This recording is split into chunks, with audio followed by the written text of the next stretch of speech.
Time delays, poor receptions after the announcement, creative differences, technical limitations, and legal disputes are all reasons why a game might not make it very far along the development path. Sadly though, once a video game ends up with the cancelled tag, it's often really difficult to know exactly what had been going on in the background, how far along things were, and how good the title could have been. Nevertheless, a cancelled video game isn't the same as a bad video game, and often this sense of what if gives the title more hype amongst the community than even those that did make it to the shelves. With that in mind, I'm Jess from WhatCulture, and here are 10 of the best video games we never got. Number 10, Insane. The first in what was supposed to be a trilogy of titles, Insane was scheduled to be a survival horror for the 7th generation of consoles. Developed by Volition and slated to be published by THQ, the game was notable for being directed by Oscar winner Guillermo del Toro. Insane was initially unveiled by Volition and del Toro in December of 2010 at the Spike Video Game Awards with a 30-second teaser trailer. Speaking about the game, the Mexican director claimed, "With this new series of video games, I want to take players to a place they've never seen before, where every single action makes them question their own senses of morality and reality." By August 2012, however, the game was officially cancelled by THQ, who handed all the rights over to del Toro. A full reason was never given, besides the usual corporate reshuffling, though the fact that THQ were filing for bankruptcy 5 months later is a pretty good hint. Del Toro does still own the property, but it's a shame that a game that had all those possibilities of reimagining the horror genre is doomed to remain off the shelves. Number 9.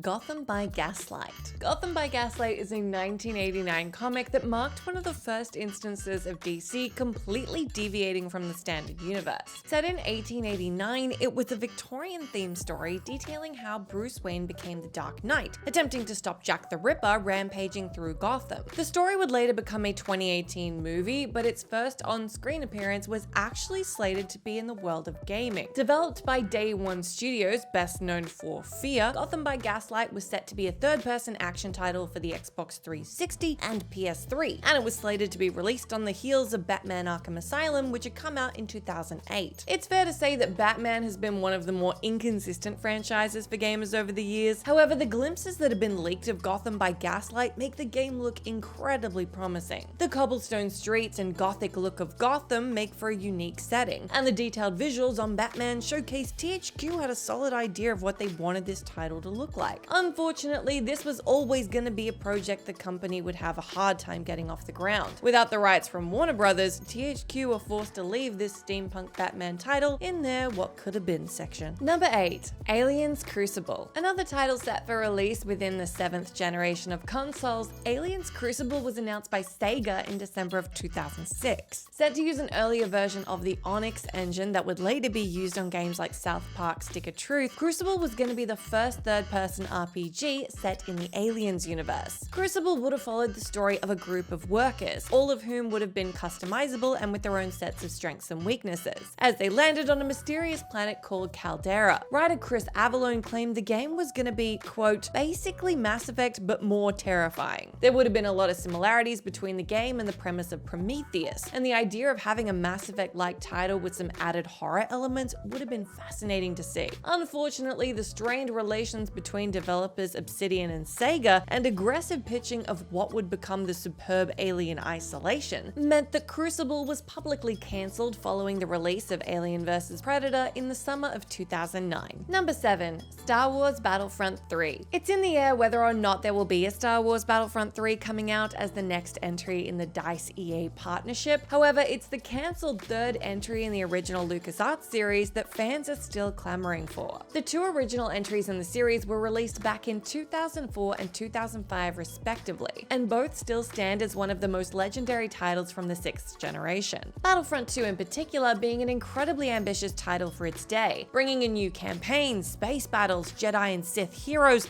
and an updated range of weapons and classes, and developers Free Radical Design were keen to keep the ball rolling. Battlefront 3 would have allegedly allowed players to transition from space to land battles without loading screens, a huge moment for the hardware it was set to run on. There's been a fair amount of mudslinging going around since Battlefront 3's cancellation sometime in 2008. Developers Free Radical Design have claimed the change in creative direction from LucasArts, the need to jump on a new generation of systems, and the poor reception of their previous title Haze led to the decision to put the stoppers on the project. Steve Ellis, co-founder of Free Radicals, also claimed that the game was 99% finished when it was canned, although this has been disputed by some. Number 6. Super Mario 64 2. Super Mario 64 is a defining point in gaming history, and speculation over a possible sequel remains one of the most talked about topics in the industry. Because hardly anything is known about the game, it's proven to be the #1 source of some major conspiracy theories from the Nintendo faithful over the years. The big gimmick allegedly around Super Mario 64's sequel would have been the inclusion of multiplayer, with Luigi possibly being playable across a set of new open worlds, accessible in the same manner as the original. New power-ups, a specific multiplayer game mode, and a rideable Yoshi were all other features that were rumored to be in development for the game. Super Mario 64 2 was intended to release on the Nintendo 64 DD sometime around 1999, but the commercial failure of the product meant that it was scrapped with just one stage being developed. There were rumors that Super Mario 128 was lining up to be a sequel to Super Mario 64, however that was later shown to be a simple tech demo later used on games like Pikmin. So whilst the likes of Sunshine, Galaxy, and Odyssey especially have plenty of tie-ins to the 1996 classic, gamers are still unlikely to ever get a true Nintendo-made Super Mario 64 follow-up. Number 5.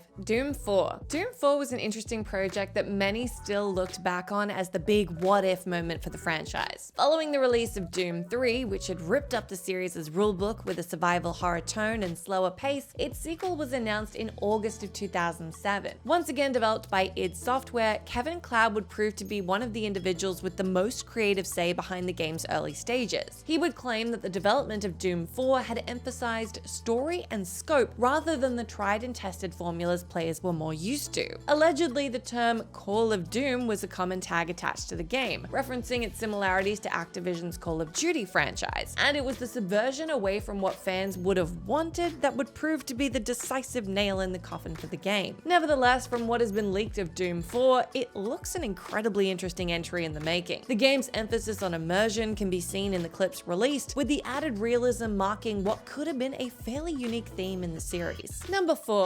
Mega Man Universe. Production of Mega Man Universe first began in March of 2010. However, it wasn't until April of that year that rumblings of a new title began when Capcom registered the trademark. A teaser trailer was later leaked online which featured Mega Man, Ryu from Street Fighter, and Arthur from Ghosts and Goblins, showing that Universe was intending to bring the series back to its 2D side-scrolling roots. Taking inspiration from Mega Man 2 in terms of its story and presentation, Universe would have been Super Mario Maker 5 years before it had been released. Players would have been able to build their own levels, customize existing ones with a variety of different platforming tools, and also customize different versions of Mega Man and share their created levels online with other players. However, following this initial teaser, communication surrounding the game dried up, leading to some believing it had been canned. Capcom initially denied this, but eventually announced its cancellation in March of 2011 due to, quote, various circumstances. No official reason has ever been given for the game's cancellation, but some have wondered whether the departure of Mega Man artist Keiji Inafune a few months before might have triggered a reassessment at Capcom. Number 3. Open world Iron Man game. Iron Man is arguably the face of the Marvel juggernaut, but even on the back of Robert Downey Jr.'s iconic performances, his appearances in the world of gaming have been fairly sparse. But this could have all been very different. Turns out between 2010 and 2012, Avalanche Studios, the developers behind the Just Cause series, were working on an open world Iron Man game. According to Avalanche's co-founder, Christopher Sundberg, the game would have seen players be able to, quote, take off and just fly anywhere, before the project was ultimately pulled by Disney and Marvel. A fan-made teaser from August 2022 using Unreal Engine 5 showed Iron Man flying about in his MK1 suit, with Downey Jr.'s likeness being used for Tony Stark. The flying mechanics look incredible in theory, and there's no doubt Avalanche would have been able to deliver another vibrant and expansive open world for players to navigate through. Sadly, the nearest we got was Just Cause 3 and 4's weaponized jetpack expansions, coming from Avalanche years later